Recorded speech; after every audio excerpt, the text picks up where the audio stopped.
Hai hai hai smart people, welcome to the viral, membahas kejadian viral unik yang terjadi di sekitar kita.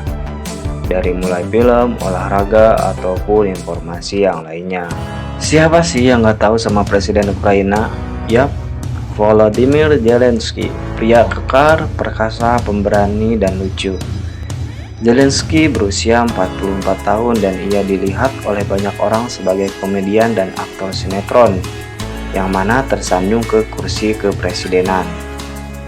Tetapi ketika pasukan Rusia menyerbu ibu kota Ukraina yaitu Kiev dan menyerang kota-kota di negara itu pada 24 Februari 2022, Zelensky mengimbau bahwa semua warga negara dan dunia untuk membela negaranya dalam perang tak beralasan itu, yang mana malah mengejutkan seluruh dunia.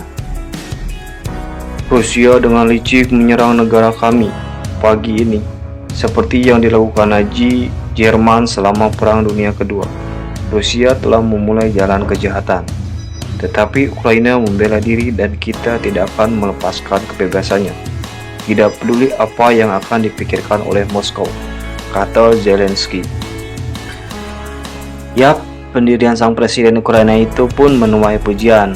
Walaupun banyak keraguan dari rakyatnya berhubung dia mantan komedian, tapi kini Zelensky membuktikan pada dunia ketangguhannya yang menjadi pemimpin sebuah negara. Putin menuduh Ukraina melakukan genosida dan berbicara tentang perlunya menghilangkan Nazi di negara itu. Tetapi Zelensky tetap bermartabat dan pandai bicara. Dia menyampaikan beberapa pidato inspirasional yang menyentuh Ukraina, yang mana membuat masyarakat berjuang untuk negara mereka dalam perang yang belum pernah terjadi sebelumnya yang diciptakan oleh Putin dan memberi mereka harapan. Tapi kalian tahu gak sih sosok presiden Ukraina ini? Berikut ini fakta unik presiden Ukraina yaitu Volodymyr Zelensky yang nekat lawan Rusia. Number 1. Tanpa pengalaman politik. Zelensky yang menjadi presiden tanpa pengalaman politik. Ia adalah salah satu dari 4 putra dari orang tua keturunan Yahudi Ukraina. Zelensky berkata, 3 dari mereka, orang tua dan keluarga mereka menjadi korban. Semuanya ditembak oleh penjajah Jerman yang menginvasi Ukraina. Saudara keempat selamat, 2 tahun setelah perang dia memiliki seorang putra. Dan dalam 31 tahun dia memiliki seorang cucu. Dalam 40 tahun cucunya itu menjadi presiden. Dan dia berdiri di hadapan Anda hari ini. Number 2. Sosok penyayang keluarga. Zelensky menikah dan memiliki 2 anak.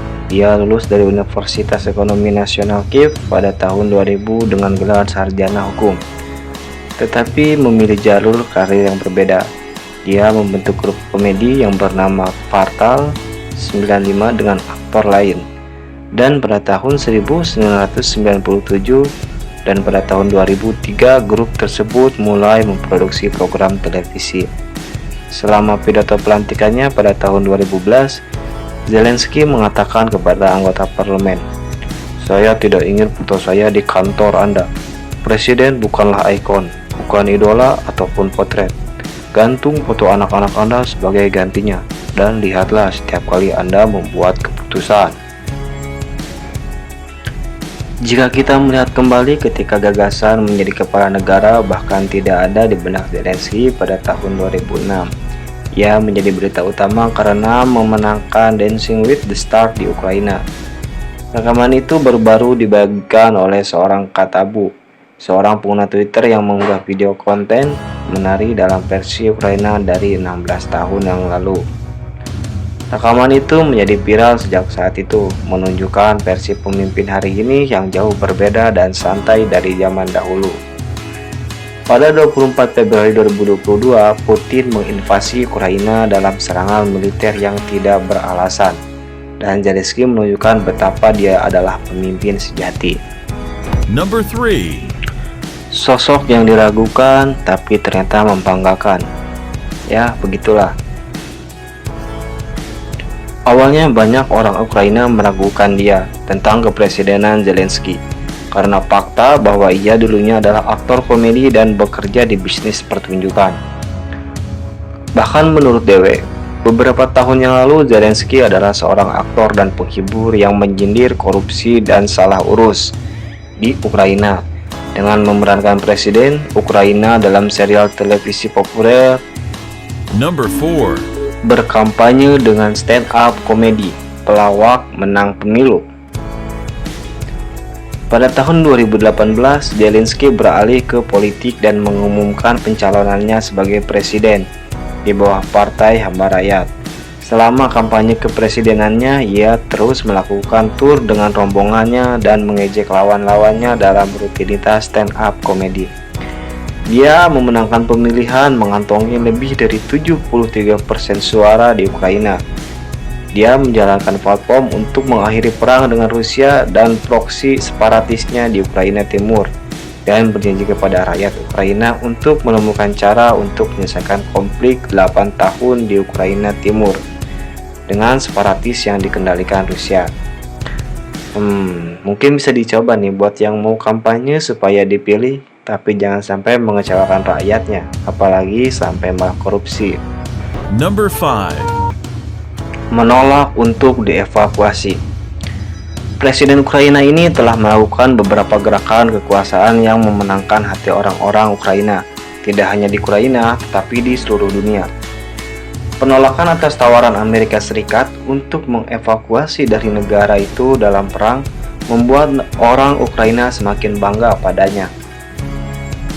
Ketika ditawari kesempatan evakuasi yang didukung Amerika Serikat, Presiden Ukraina yaitu Volodymyr Zelensky dengan gagah mengatakan kepada Presiden Joe Biden, "Saya butuh amunisi, bukan tumpangan."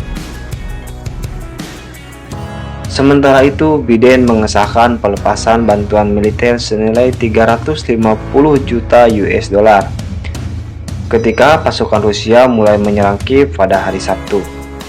Ketika berspekulasi bahwa Zelensky meninggalkan negaranya itu dan ingin menyerah, dia mengatakan yang sebenarnya dan melawan propaganda Rusia secara langsung.